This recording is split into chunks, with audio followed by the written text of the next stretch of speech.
안녕하십니까.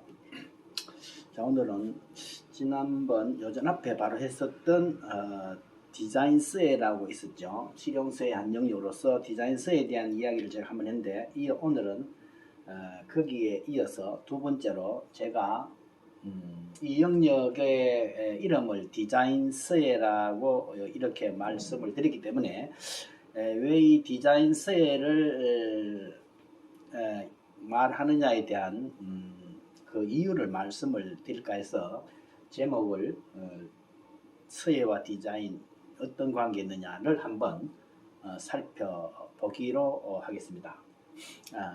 요 이야기를 하기 전에 중국에서는 이거를 설계서법이라고 한다 그랬죠. 이건 여러 번 제가 이야기했습니다.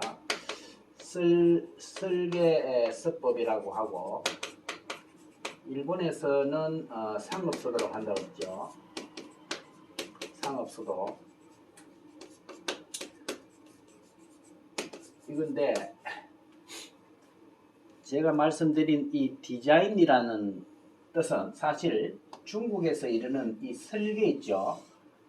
설계, 요게 사실 디자인의 중국어적 단어입니다. 중국 사람들은 디자인이라는 발음이 안 됩니다. 발음이 안 돼서 무슨 단어로 대체할까를 생각한 끝에 설계라고 하는, 디자인이라고 하는 영어의 한자 단어를 넣어서 이 개념을 잡은 것입니다. 그러니까 어떻게 보면은 디자인서에는 곧 중국의 설계서법과 그 맥락을 같이 한다고 볼 수가 있습니다.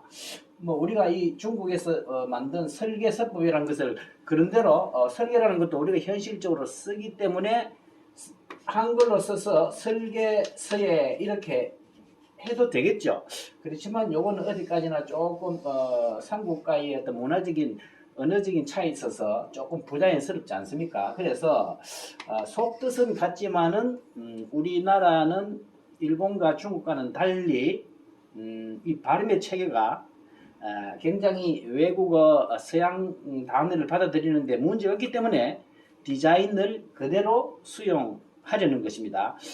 디자인을 한자화한 그 단어를 쓴다기보다는 그 원어를 쓰자는 거죠. 그래서 디자인을 그대로 서예라고 쓰고, 때에 따라서는 이것을 한글로 디자인 이렇게 쓰자는 거죠. 우리나라 말은 영어로도 바로 부를 수 있고 한글로도 바로 쓸 수가 있지만 중국이나 일본에서는 그것이 안 되었기 때문에 이렇게 자기 나름대로의 가장 가까운 단어를 당겨 쓴 것이고, 일본도 디자인이라는 단어가 안 되었는데 중국과는 달리 상업서도라고 그랬어요.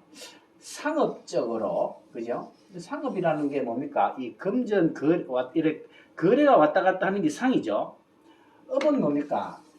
지급이 된다는 겁니다. 그래서 돈을 화폐를 주고 받고 하면서 그것을 지급으로 한다는 의미에서는 이 상업이란 것이 어떻게 보면은 가장 실질적이라고 할 수 있죠. 그래서 서예 행위를 통해서 서로 상거래를 하면서 지급에 종사하는 그런 서예 분야다 해서 상업서도라고 한 것도 상당히 그렇게 틀리지 않은 서양이죠. 그래서 조금 이 일본적인 표현이나 중국적인 표현과는 달리 우리나라는 이렇게 디자인 서예로 쓰면은 어떻게 되냐는 제 생각이고, 왜 제가 디자인을 붙이면 좋겠느냐 하는 이유를 오늘 제가 간단히 말씀을 드리려고 하는 것입니다.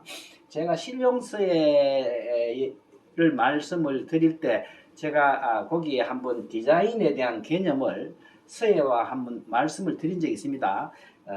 재생 목록 실용서에 들어가시면 거기서 한번 참조를 하시고, 오늘은 그것을 제가 간단히 한번 말씀을 드리고 좀 구체적으로 디자인서의 관점에서 한번 살펴보기로 하겠습니다. 거기에서 제가 디자인이라는 말은 19세기 말 20세기 초기에 걸쳐서 유럽에 있어서의 일어난 하나의 예술 사조입니다. 말하자면 여러 가지 관점에서 해석을 할 수도 있겠지만은 생활의 예술화죠. 예술의 생활화 이게 아마 기본 정신이죠. 그래서 모든 생활에 또는 우리가 사용하는 물건에 또는 상품에 나아가서는 우리가 사는 이 건축 공간까지도 예술화하자는 움직임이 디자인 정신입니다. 그렇죠? 그래서 보면 어떻게 보면은 예술가 상품이니 공예품이니 우리가 이야기하는 건축물이니 뭐 이런 여러 가지 생활에 관련된 그게 있죠. 이것을 서로 동일시하는 그런 개념입니다. 그래서 상품에 예술을 입히고 공예품에 예술을 입히고 건축에 예술을 이제 입히자 하는 거예요. 그래서 예술과 상품이 이런 관점에 있어서 중간에 한 가지 작용했던 것이 뭐냐? 그것을 만들어줄 수 있는 기술이 필요했던 것입니다. 어떻게 하면은 방법을 취하면은 이러한 상품의 대상에 이러한 예술적인 효과를 입힐 수 있느냐 하는 것이 디자인 운동의 근본 정신입니다. 그래서 이것이 19세기 말에 시작은 영국에서 윌리엄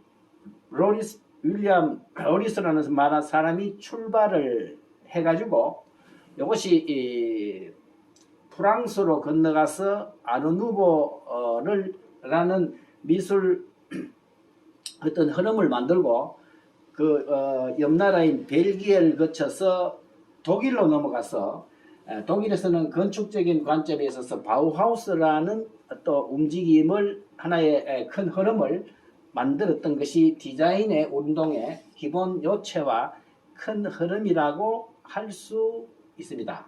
말하자면 예술가 이거는 우리가 뭡니까? 일상이라고 할 수 있겠죠. 우리 일상, 생활, 일상을 기술을 관점으로 해서 세 가지를 같이 한번 엮어보자 하는 것이 디자인 정신이라고 할 수가 있습니다. 자, 그래서 이러한 예술가 일상이 될 수 있는 요소는 상품이라고 보면은 제일 규모가 작지만은 시혜가 있게 되겠죠. 우리가 현재 사용하고 있는 여러 가지 상품에다가 예술을 입히는데 어떻게 입힐 것이냐를 생각해보자 하는 것이 디자인 정신입니다. 자, 그래서 요건 예술은 좀 큰 부분이 요건 미술적인 요소라고 할 수 있고 여기서 디자인에서 이런 요소 중에서 특히 우리는 이 서예를 어떻게 적용을 할 것이냐를 생각해보자는 의미에서 디자인 서예를 이야기하고자 하는 것입니다. 자, 그래서 이 기술, 미술과 상품, 기술 이 세 가지 관점을 우리가 어떻게 생각을 했느냐를 한번 생각을 해 보겠습니다. 자, 이 상품 요새 단어로서는 상품이라고 할 수 있겠죠. 여러 가지 우리 일상생활에 쓰이는 물건도 될 수 있고 물건은 전체적으로 상품이라고 할 수가 있습니다. 어떤 상품이 이렇게 있어요. 상품이 있으면 상품은 항상 어떠한 형태를 가지고 있고 상품에는 이름이 있을 거 아닙니까? 그 옛날 19세기 이전에는 상품들이 똑같은 상품들이 기계적으로 찍어 나오다 보니까 개성이 없고 독자성이 없는 그런 상품이랬는데 물건이랬는데 거기에 독자성이 있는 예술성이 있는 그러한 상품이나 물건들을 생산을 해보자 하는 것이죠. 그래서 이런 상품에다가 예술을 입히는데 미술을 입히는 거죠. 미술. 여기서는 예술 중에서도 미술을 입히는데 상품에 적용될 수 있는 미술의 영역이라는 것이 대체로 회화와 서예 이 대표적으로 두 가지 작용할 수 있는 것이 이 두 가지 영역입니다.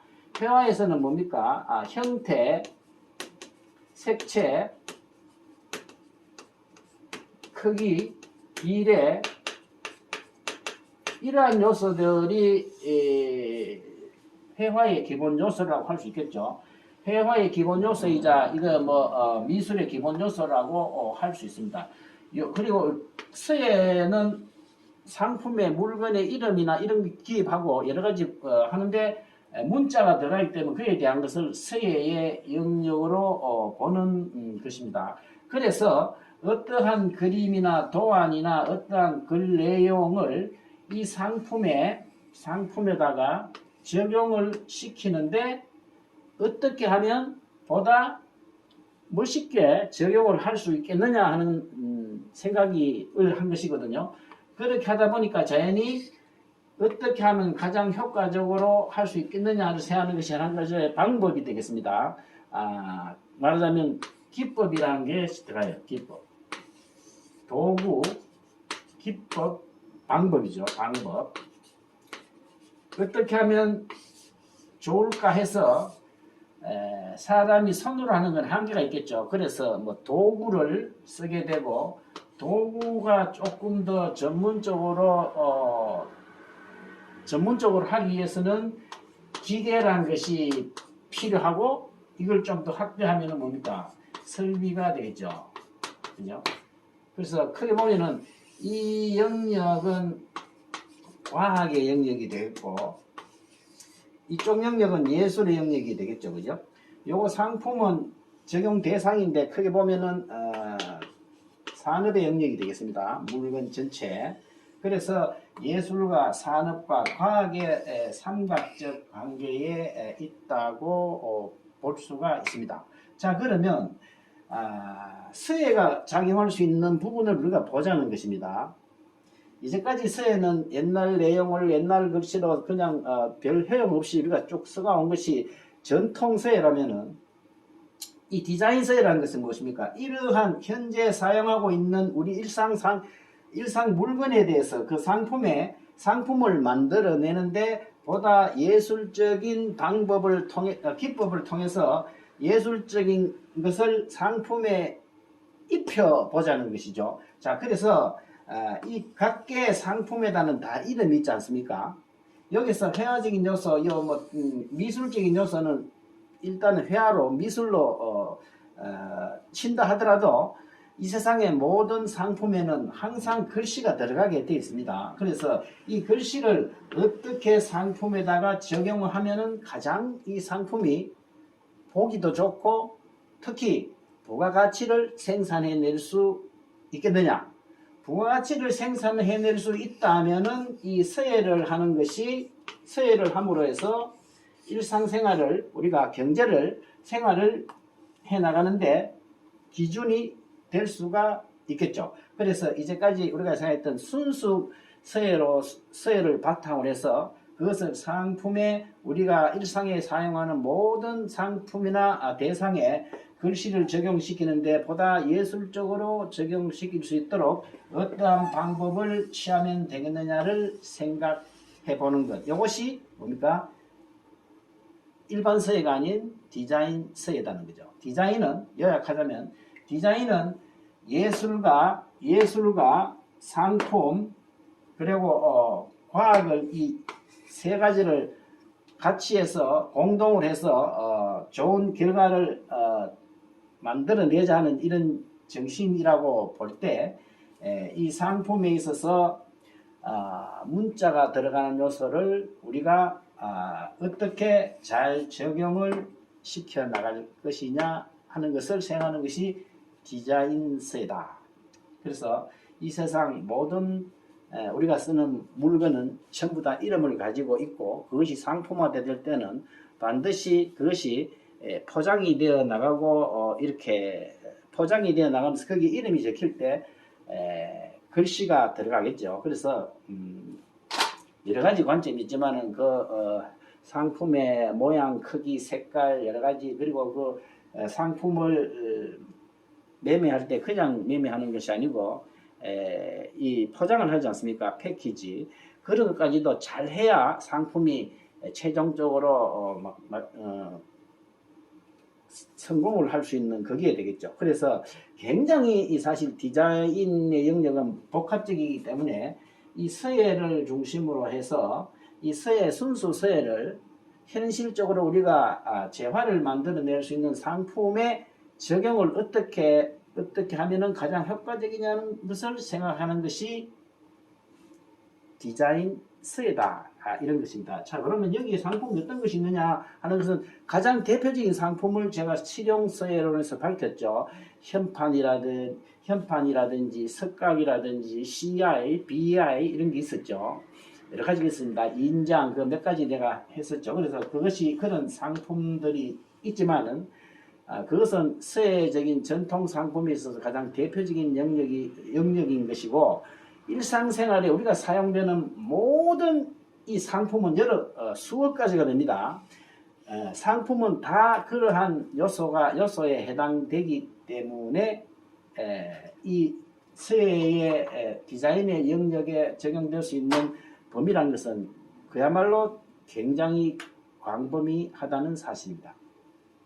자, 이러한 원리 하에서 제가 이 디자인이라는 서양에서 20세기를 기준으로 해서 형성되었던 디자인이라는 단어를 서예 앞에 둠으로 해서 디자인의 그 정신과 전통 서예에서 오는 이 두 가지를 같이 합쳐서 부르는 것이 좋겠다 하는 생각을 하게 된 것을 말씀드리고자 합니다. 자, 그래서 앞으로 이 실용서예 분야에 있어서 개념의 이야기는 어떤 다른 사람들도 많은 의견을 개진할 수는 있겠죠. 제가 볼 때는 디자인 서예로 일단 시작을 하는 것이지만, 사실 가장 무난하게는 실용 서예 하는 것이 가장 일반적이고 포괄적인데 그보다는 이 디자인이라는 것이 조금 더 실용이라는 단어보다는 좀 복합적이고 예술적인 의미를 가지고 있기 때문에